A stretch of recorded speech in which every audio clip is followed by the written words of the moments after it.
Ahí estamos, vamos a estar dándole continuidad al tema lípidos. Nos habíamos quedado en la parte de ceras o céridos y vamos a comenzar a explicar justamente este tema. Lo vamos a pasar a pantalla completa para que todos lo puedan ver. Ahí se ve clarito. Y ceras es muy rápido, porque es muy corto, porque es muy sencillo. Eso es lo que sucede.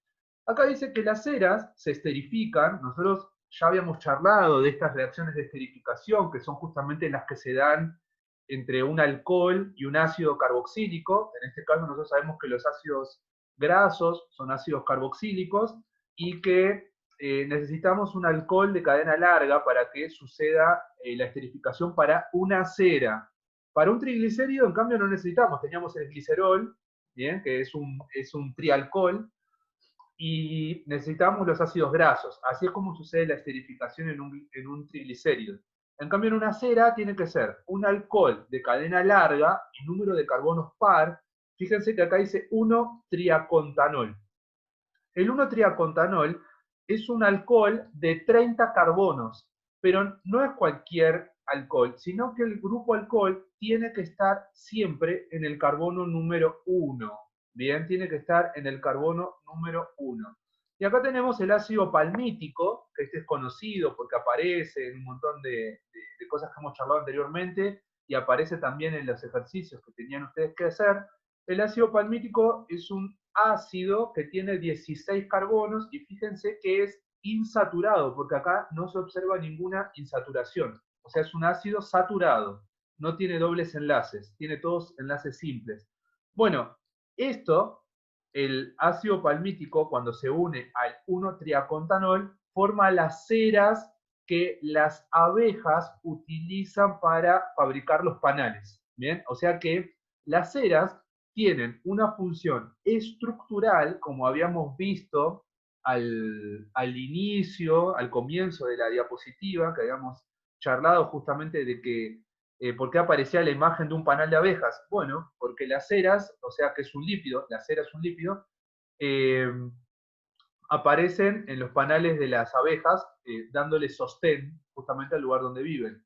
Y también tienen función protectora, bien, porque justamente son impermeables, son impermeabilizantes. Entonces permiten justamente que no ingrese agua, que algo no se humecte, bien. Fíjense que acá también tiene una función protectora porque el cerumen, que es lo que nosotros tenemos en los oídos, esta cera protege al oído, a la parte, al oído interno. Todo esto sería el oído interno, esta parte que tenemos acá. Fíjense que ahí están los huesitos bien diminutos que tenemos en el oído. Saben que, esto se los tiro como un dato de color, sepan que ustedes cuando nacen, nacen con estos huesitos de este tamaño y durante toda su vida los van a tener siempre de este tamaño. O sea, los huesitos que están adentro del oído son los huesos más pequeños del cuerpo humano. Y así como nacen, quedan durante toda la vida. O sea que hay que cuidar mucho el oído. Bueno, justamente esta segregación, la cera que nosotros decimos cotidianamente, tiene una función protectora porque evita el ingreso de partículas que puedan llegar a contaminar la zona del oído interno. Bien, vamos a continuar avanzando. ¿Quedó claro la parte de las ceras? No es muy complicado, es un alcohol con un ácido carboxílico y no tiene más complicación que esa. Fíjense, función impermeabilizante. Y, por ejemplo, yo podría preguntar, ¿las ceras aparecen en animales, en plantas, en animales y plantas, en animales o en plantas? Y uno, la realidad es que aparece en animales y en plantas. Nosotros pertenecemos al reino animal y tenemos cera, por ejemplo, en nuestros oídos, y también nuestras glándulas sebáceas generan, secretan justamente otro tipo de ceras que nos dan como determinada impermeabilización en el rostro, en la piel, ¿bien? Y fíjense que, ¿dónde aparecen las ceras también?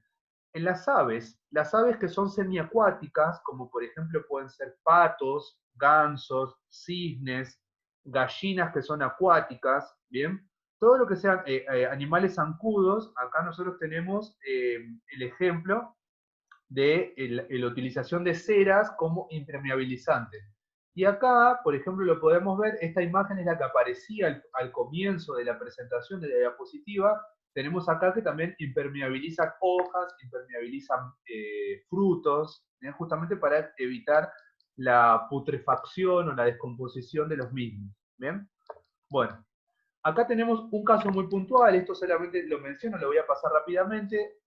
Los cachalotes, acá tienen una foto de un cachalote. El cachalote es un cetáceo que generalmente habita en las profundidades de los océanos, se alimenta del calamar gigante, y lo que se sabe es que el cachalote tiene el órgano de Spermaceti, acá que está lleno de cera, llenísimo de cera.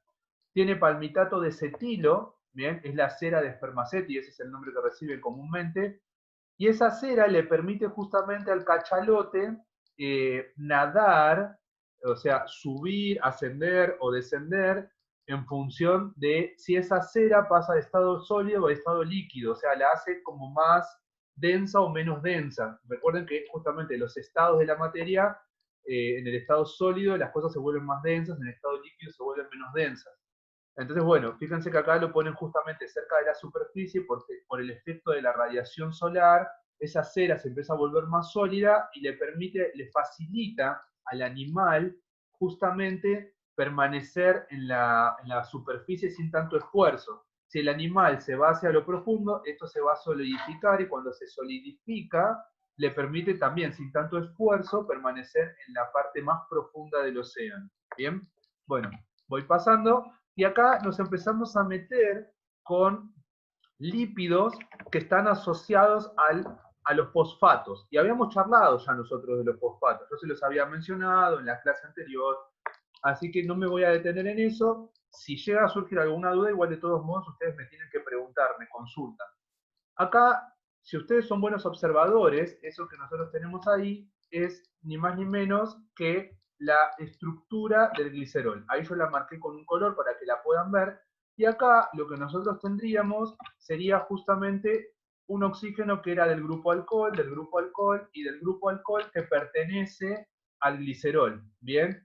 Pero si uno lo mira bien, esto que tenemos acá es justamente un enlace éster. Fíjense que acá esto es un éster, acá tenemos otro éster, bien, pero acá no tenemos una unión éster. Esto que tenemos acá es una unión éter. Eso es una unión éter. Chicos, no se vayan a confundir porque estas son uniones ésteres, porque se ve clarito acá que se está uniendo esto, que era un ácido carboxílico, a otro carbono, y forma una esterificación, pero acá no hay otro carbono, acá hay un fósforo. O sea que esto no es una esterificación, no vayan a meter la pata ahí porque uno dice, no, sí, todo es por esterificación. No, acá hay una unión éter. Bien. Y bueno, todo lo que tenemos acá, de este lado, esto sería el fosfato. Bien, eso sería el fosfato. O sea que lo que nosotros vamos a empezar a ver ahora son justamente los fosfolípidos. Bien, o sea, este grupo grande de fosfolípidos. Hay varios tipos de fosfolípidos. Bien. Fíjense que la característica principal de los fosfolípidos es que tienen una parte que es polar, que está dada justamente por el grupo fosfato. El grupo fosfato es una parte polar, y tenemos toda esta parte que está toda en rosa y también en blanco, es la parte no polar. Por eso también decimos de que los fosfolípidos son anfipáticos, es decir, tienen esta propiedad de tener una parte polar y una parte no polar. Tenemos las dos cosas. Ahora, vamos a avanzar un poquitito más. Antes de avanzar, necesito que recuerden esta estructura, el ácido fosfatídico. Ustedes van a decir, pero ¿qué sería el ácido fosfatídico? El ácido fosfatídico es todo esto que yo estoy marcando acá con el cuadrado. Bien, todo eso que yo tengo ahí, eso es el ácido fosfatídico. Bien, ¿qué sería? Sería el glicerol unido a dos ácidos carboxílicos y con un fosfato. Y ahora, esta X que tenemos acá puede ser otro hidrógeno, y ahí se cortaría, o puede ser que se una a otra cosa más, y en función de lo que se termina uniendo a esa X, yo voy a poder clasificar a los fosfolípidos en otros grupos más, bien, en grupos diferentes. Vamos a avanzar un poquitito más. Esperen que voy a borrar todo esto porque si no, después queda ahí todo marcado. Chicos, ¿quedó claro todo lo que acabé de explicar? Si algo no queda claro, algo no me entienden o algo no no sé, por más que parezca sonso, ustedes me dicen, no entendí, me lo tienen que hacer saber para que yo esté al tanto de esa situación. Bien, bueno. Acá tenemos los grupos grandes de los fosfoglicéridos, o sea, lo que serían fosfolípidos, y tenemos ácido fosfatídico, que yo les había dicho que era hasta ahí, hasta esa parte, que yo les había marcado, y se las voy a volver a marcar para que esto quede súper claro.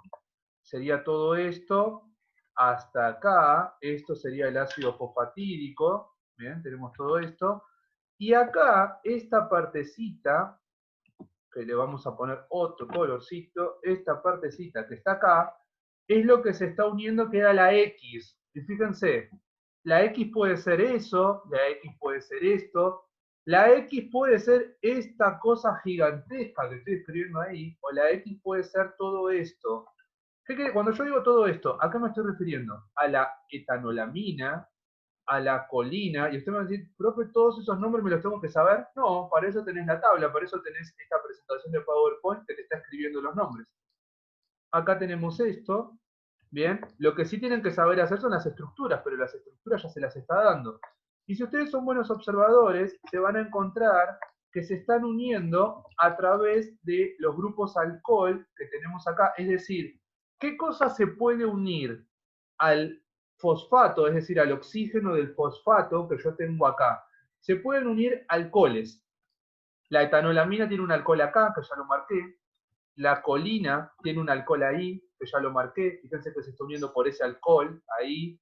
Fíjense que el inositol se está uniendo por acá. ¿Qué quiere decir? Que ahí, ¿qué tenía yo? Tenía un grupo alcohol. Y fíjense que la serina tiene un grupo alcohol acá y un grupo alcohol acá. Pero no se confundan, porque el grupo alcohol de acá no es un grupo alcohol puro, es un grupo alcohol que está formando parte de un ácido carboxílico, porque la serina es un aminoácido. Es decir, esta es la parte ácida y esta es la parte amino. O sea que el alcohol que corresponde a la serina, que se va a unir por el fosfato, es ese que tengo ahí.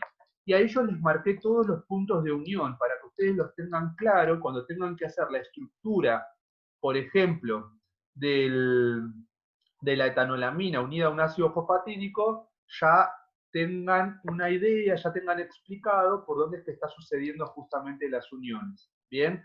¿Quedó claro? ¿Estamos bien hasta acá? ¿Se está entendiendo? Vayan diciéndome para que yo me quede tranqui, y si no, bueno, reexplicaremos lo que sea necesario reexplicar. ¿Bien? Esperen que estoy eliminando todo. ¿Estamos bien? Yo por el momento entiendo. Bien, perfecto. Bien. Profe, ¿y qué pasa con el hidrógeno que tenía el grupo de hidrógeno? ¿El hidrógeno que va acá? Sí, no, el que tipo que se une. Ahí te lo muestro. Mira, te voy a marcar lo siguiente. Vos tenés que pensar esto. Espérame que vamos marcando, así va quedando claro. Este hidrógeno que está acá, dame un segundo que se me corrió el cursor. Este hidrógeno que está acá, se va a ir con el grupo alcohol que va acá. Ahí, acá, había un grupo alcohol. Ese grupo alcohol se va con este hidrógeno y forman agua. O sea que la unión entre el fosfato y esto que yo tengo acá, que es la etanolamina, es una reacción de condensación. Ese hidrógeno se pierde en forma de agua. Bien, esa pregunta está buena porque es una pregunta que justamente habla de el tipo de reacción que ocurre para que se dé la unión. Bien, no sé si ahí quedó claro justamente lo que me preguntabas. Sí, profe, gracias. Perfecto. Vamos a avanzar. Acá tenemos la estructura anfipática. No sé si ustedes son buenos observadores. ¿Han visto antes esto que yo les voy a marcar acá? Esto, ¿lo han visto antes? ¿No les suena algo esto? ¿A qué se parece? Sí, membrana plasmática. Muy bien. Eso aparece en la membrana plasmática, porque esa es la representación que los profesores de biología utilizan en la membrana plasmática para decir, ahí hay un fosfolípido. Y de hecho, eso que ustedes están viendo es un fosfolípido. Esto es un fosfolípido. La cabecita redondita, esta que ustedes ven, es la parte polar, ¿bien? Es la parte polar. Fíjense que acá tenemos representado toda esa cabecita, esta es la parte polar, y sean buenos observadores y miren esto. Esto que tenemos acá es la estructura base del glicerol. ¿Ven? Ahí se ve la estructura base del glicerol. ¿Qué tenemos acá? Acá tenemos el fosfato. ¿Y qué tenemos más arriba? Tenemos un compuesto que tiene un alcohol que se está uniendo justamente al fosfato. Si yo no me equivoco, esto es la serina. Y tenemos justamente acá toda una parte grande polar. O sea que esta va a ser la cabecita que ustedes están viendo ahí. Esa cabecita es esto que está ahí. Ahora bien, todo esto que ustedes ven acá son dos ácidos grasos.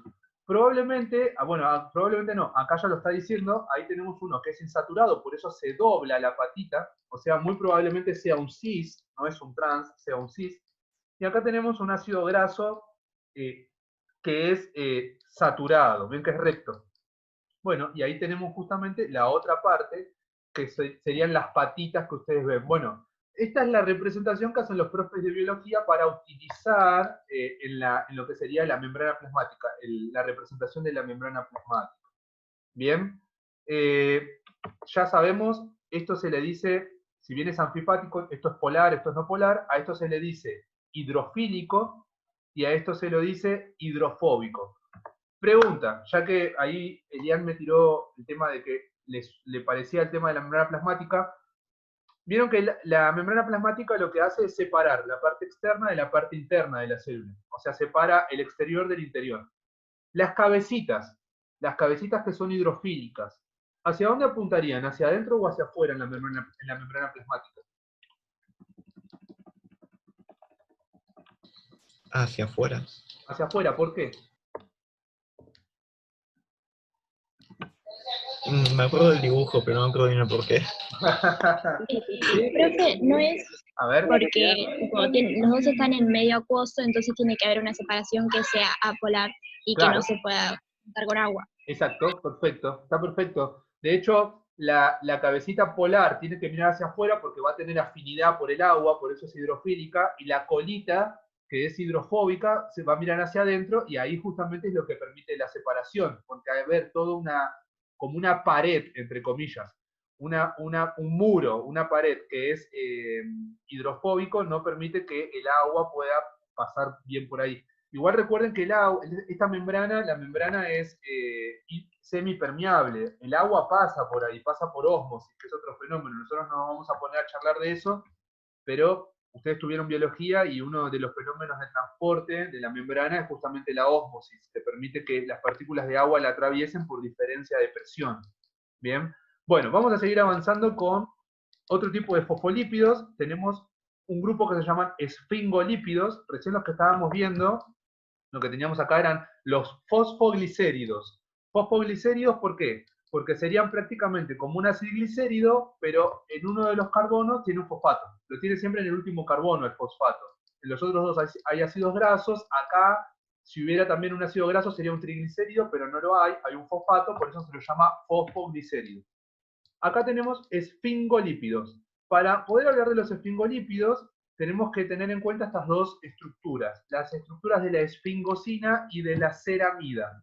Bien, esfingosina tiene esta estructura que nosotros tenemos acá, que la tenemos que ver, nada más, es una estructura, fíjense que tiene un grupo alcohol, y acá tenemos la ceramida. Presten atención que se parecen al glicerol, no sé si ustedes son buenos observadores, acá tenemos carbono 1, 2 y 3, carbono 1, 2 y 3, y tenemos prácticamente como el glicerol. Fíjense que a la esfingosina, nosotros la miramos acá, es prácticamente como la ceramida, pero ¿cuál es la diferencia? Que la ceramida tiene acá un grupo amida, eso que nosotros estamos observando en la parte del dibujo inferior, acá tenemos una unión que se está dando, fíjense acá, esta unión, es una unión del tipo amida. Ahí estaría el enlace amida, sería solamente un enlace. Y acá tenemos todo el grupo amida. Bien, eso sería el grupo amida. Eso que tenemos ahí es el grupo amida. Ahora, fíjense que el nitrógeno lo está aportando de la esfingosina, que sería esto mismo, y esto sufre un proceso de hidrólisis, sufre un proceso de condensación, va a liberar una molécula de agua y se une. Bien, se une formando una ceramida. Ahora, vamos a avanzar un poquito más. para poder ver más estructuras. Y acá tenemos la clasificación. Esfingolípidos. Se pueden clasificar en esfingofosfolípidos, o lo que se conocen como esfingomielinas. Ahora después vamos a charlar un poquito de esto, porque esto está asociado con cuestiones del cerebro, del sistema nervioso, más que del cerebro, del sistema nervioso. Y pueden tener fosfocolina o fosfetanolamina. No se asusten con todos esos nombres, son nombres que provienen de la colina, de etanolamina. Fíjense que siempre es lo mismo. Y después tenemos por otro lado los glucoesfingolípidos. ¿A qué les suena glucoesfingolípidos? ¿Qué es lo que van a tener? Glucoesfingolípidos. Lo que tienen son justamente azúcares. Por eso se llaman glucoesfingolípidos. Gluco no quiere decir que tengan solo glucosa, quiere decir que se refiere a un glúcido. Bien, por eso es glucoesfingolípido, porque puede tener un azúcar en su estructura. Bien, acá solamente la clasificación. Vamos a ver un poquito más, porque fíjense que abajo dice que estos dos, fosfoglicéridos, esfingolípidos, entran dentro de los que habíamos mencionado como fosfolípidos. O sea que los fosfolípidos siguen siendo anfipáticos, tienen una parte polar, una parte no polar, función estructural y toda la historia esta que nosotros habíamos charlado. Ahora, avancemos un poquito y acá tenemos la esfingosina. Fíjense la estructura que está resaltada en rosado. Es importantísimo, chicos, que se sepan la estructura de la esfingosina, no de memoria, que la sepan, que la tienen acá en la diapositiva, porque la van a tener que utilizar para hacer las actividades. Entonces, acá tienen la esfingosina. ¿Y qué se une a la esfingosina? Un ácido graso. O sea, fíjense que todo esto que tiene que ver con saponificables, había alguien que me había mandado un trabajo y que me hablaba de cuál es la diferencia entre saponificables y no saponificables. Saponificables son justamente todos los que pueden sufrir el proceso de hidrólisis, se hidrolizan y están formados generalmente por ácidos grasos. Pero no todos los lípidos. Los insaponificables no tienen ácidos grasos. Eso es importante que lo tengan claro. Estamos siempre en saponificables. Entonces, acá tenemos el ácido graso y fíjense que acá, hasta acá, sería el esfingolípido. Pero, ¿qué se tiene que unir acá? Y se puede unir un hidrógeno, que podría ser un alcohol, fíjense, se formaría un alcohol si acá viene un hidrógeno. Se puede unir una fosfocolina, fíjense que esta es la estructura de la colina, pero tiene un fosfato, o sea que lo podemos poner acá. Se puede unir una glucosa, bien, se une una glucosa, porque ¿qué habría acá? Justamente acá, en este sector, habría un grupo alcohol. O sea que ese grupo alcohol puede venir acá y genera una reacción de condensación y se une, y puede ser un oligosacárido, como tenemos acá, bien, y ese oligosacárido se puede venir a unir a este lado, y también, con todo eso, yo tengo los distintos tipos de esfingolípidos. Ahora, observemos acá. Este grupo grande, habíamos dicho que fosfoglicéridos y esfingolípidos pertenecían al grupo grande de los fosfolípidos. Bueno, acá tenemos fosfolípidos. Tenemos fosfatidiletoanolamina, bien, si uno lo mira, voy a ir marcando algunas cositas para que les quede claro a ustedes. Voy marcando esto, acá tenemos esto acá. Esto es la estructura del glicerol, fíjense que acá tenemos el fosfato, y allá se está uniendo algo que tenía un alcohol, justamente, y acá tenemos toda la cadena de ácidos grasos. Acá sucede exactamente lo mismo, acá tenemos dos ácidos grasos también, acá tenemos el grupo fosfato. Fíjense que, ¿cuál es la característica que comparten todos los fosfolípidos? ¿Qué tienen en su estructura todos los fosfolípidos? Y lo que tienen en común todos los fosfolípidos es que tienen un fosfato, ¿bien? Y además, ¿qué es lo que tienen todos los fosfolípidos? Y tienen la cadena de los ácidos grasos, ¿bien? Fíjense que ahí lo tenemos, ahí tenemos las cadenas que yo les marqué. Todo lo otro que tenemos acá hacia afuera, que está en color celeste, esto que tenemos ahí, no es más que algo que se unió, que tiene un grupo alcohol, y ahí yo se los dejo bien marcadito para que todos lo puedan ver. Y eso es lo que justamente nosotros tenemos en la estructura de los fosfolípidos. Bien, esto que tenemos acá, ¿es un esfingolípido? Este primero, este que yo estoy marcando acá, ¿es un esfingolípido o es un fosfoglicérido? ¿Qué es esto? ¿Qué cosa será? ¿Esfingolípido o esfingoglicérido? Yo les pregunto para ver si va quedando claro, si se entiende. Fíjense. Acá tenemos el glicerol, 2 ácidos grasos. Bien, ¿eso qué cosa podrá hacer? ¿Esfingolípido o fosfoglicérido?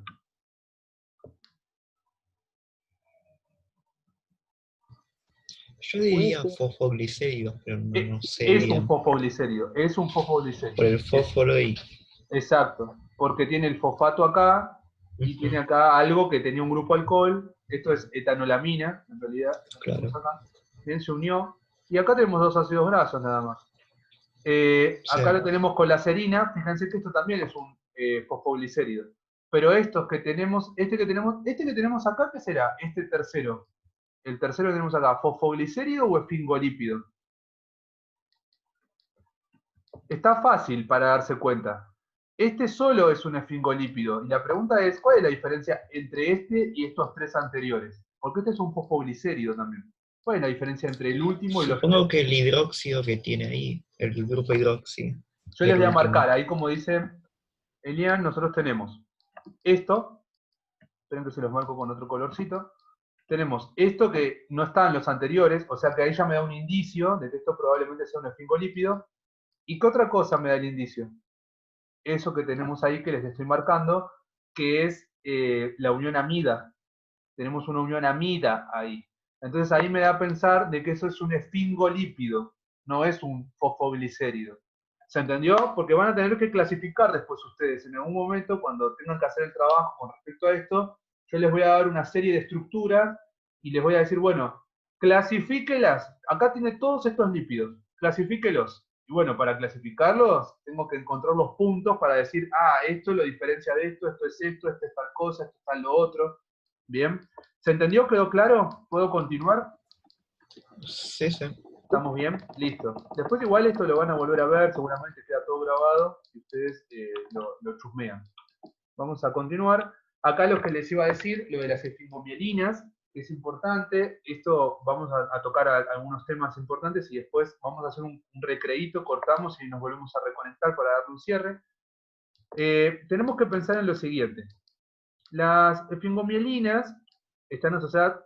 ¿Les suena la mielina? ¿Han escuchado hablar de la mielina alguna vez? En biología, fundamentalmente. ¿Han escuchado hablar de la mielina? Es un lubricante, la mielina. Es como una especie de lubricante aislante. ¿Neuronas, profe? Bueno, les cuento. La estructura es esta. O sea, nosotros, desde el punto de vista químico, que nosotros estamos hablando en química, la estructura es esta. Nos interesa esto. Acá tenemos un ácido graso. Fíjense que es un ácido graso saturado de 24 carbonos. Es grande. Y después tenemos acá el grupo fosfato y tenemos la colina, la fosfocolina que se unió a todo esto. Que teníamos acá. O sea que esto es un esfingolípido. Acá tenemos la estructura de la esfingosina. Bueno, esta sería como la representación. Y esta sustancia recubre, ¿bien? Esta sustancia recubre a los axones de las neuronas. Recubre los axones de las neuronas. ¿Qué es lo que produce? Produce justamente digamos, el favorecimiento de la transmisión del impulso nervioso. Bien. La esfingomielina la secreta otra célula que es simbiótica con la neurona. Todos saben que una neurona es una célula. Bueno, hay otra célula que se llama célula de Schwann. La célula de Schwann es una célula que vive con la neurona, es como que se envuelve en la neurona y se secreta la sustancia esta que es la esfingomielina. La secreta y permite justamente que el impulso nervioso pase de manera óptima a través de la neurona, permite la transmisión del impulso nervioso. Entonces, acá yo voy a tocar un temita que está asociado con cuestiones de drogas. ¿Por qué? Porque muchas veces uno, como adolescente o como desconocedor de los efectos que traen las drogas sobre este tipo de cosas, vieron que siempre dicen de que, por ejemplo, la marihuana es una droga que afecta al sistema nervioso por tal motivo y uno no entiende bien de lo que le están hablando. Bueno, Tengo entendido que debilita eso. Bueno, lo que sucede es que el THC, o sea, todos los cannabinoides, afectan esto matan a la célula de Schwann. Eso, digamos, después si quieren, si me lo hacen acordar, yo les mando, hay estudios que se han realizado sobre esto, desde el punto de vista químico, ¿no? Porque también hay estudios sociales. Esos no son los que nos interesan a nosotros, nos interesan estos. El cannabinoide ataca a esto, mata a la célula de Schwann. La célula de Schwann, al morir, no puede secretar más esfingomielina. Al no secretar la esfingomielina, el impulso nervioso no puede pasar por el axón, la neurona termina muriendo también, y esto es lo que se vuelve irreparable. Bien, ese es el problema. Nosotros tenemos obviamente que miles de millones de células. No nos damos cuenta, porque esto no es pronto. Pero si uno lo hace de manera crónica, se vuelve un hábito, genera una dependencia de todo esto, empieza a tener problemas de la índole, primero memorísticos, después problemas motrices, se vuelve, la motricidad fina se empieza a perder, uno se vuelve más torpe, y justamente esto está asociado a la muerte de las células de Schwann que terminan ocasionando la muerte de la neurona. Bien, esto se los estoy tirando como también un dato de color, no es que se los voy a tomar, pero se los estoy tirando porque me parece interesante que el día de mañana, cuando ustedes tengan que tomar una decisión sobre sus propios cuerpos, sobre sus propias vidas, lo hagan a conciencia y que sepan, digo, bueno, a mí una vez un profesor me explicó de que si yo hago esto, la consecuencia es esta, después, bueno, uno sabe qué hace con su vida, pero para que lo tengan presente. Es muy importante en las etapas de desarrollo tener mucho en cuenta esto, porque esto se está gestando, sigue creciendo todavía en la adolescencia, y si yo no permito que el crecimiento se dé, después eso se vuelve irreparable. Por eso no es lo mismo una persona que consume drogas a los 16 a una persona que consume drogas a los 30, no es lo mismo. Bien, así que bueno, vamos a ir cortando acá, los voy a dejar ahí y